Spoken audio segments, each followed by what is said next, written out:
This patch of mustard green cover crop was planted to combat a white mold that had decimated our summer lettuce.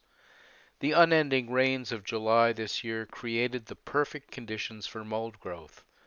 Mustard greens give off gases as they rot, and those gases inhibit the disease.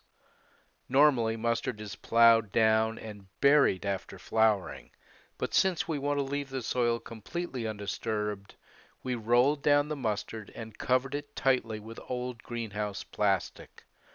The clear plastic both holds in the disease-fighting gases and completes the termination of the mustard with solarization. Now, when I say rolled down, some of you may be thinking that we used the heavy roller crimper on the front of the tractor. But in fact, the crew took it on themselves to actually lay down and roll over the crop. Mustard greens don't have stiff, pokey stems, and they crushed quite nicely. Watch out for those peppers, Ellen. One of our favorite cover crop cocktails is a mix of oats, peas, and Daikon radish. This mix winter kills here in Hadley, Massachusetts. The oats grow thickly, and when they die will provide a ready mulched bed for early spring planting.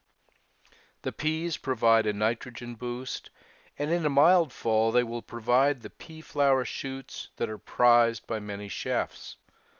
The radishes add another root type into the soil, and can often be selectively harvested for fresh eating in the fall. The daikon roots that get left in the ground die over the winter. Over several cold months, they dissolve into individual cones of nitrogen-rich mush that fortifies our soil life. Here's how we plant the cover crop. First, oats are broadcast thickly over the bed surface. Bridget is using a spreader that can carry up to 20 pounds of seed and uses a hand crank to spin out the seed. The oats can also be broadcast by the handful, with a satisfying rhythm that is easy to establish. In fact, Britt has decided to fill in any blank spots by scattering more seed by hand. Once the oats are spread, we use an old rolling garden cedar to plant the other ingredients in this cocktail.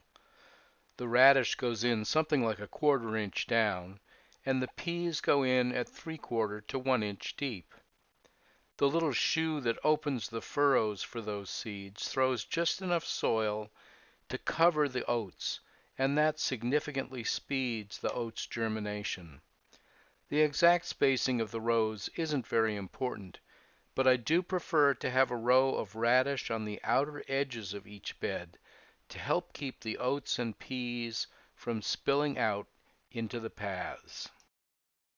We are lucky enough to have 2 of these rolling garden cedars, so both Emily and Britt can go up and down the rows several times. It looks like a lot of walking, and it actually is, but it is so much easier on the ground than running a heavy piece of equipment, and we are really quite happy to see the nice stand that we can achieve in this low-tech way. I particularly like this cover crop cocktail because it fosters the diversity of our soil life, provides harvestable crops on a resting bed, protects the soil from our harsh winter weather, and leaves a pre-mulched bed for spring planting. I'd like to leave you with 2 images, one of a milkweed plant that was intentionally left in a production bed to nourish monarch butterflies, and one of a mature fennel plant that is harmlessly hosting an eastern black swallowtail butterfly caterpillar.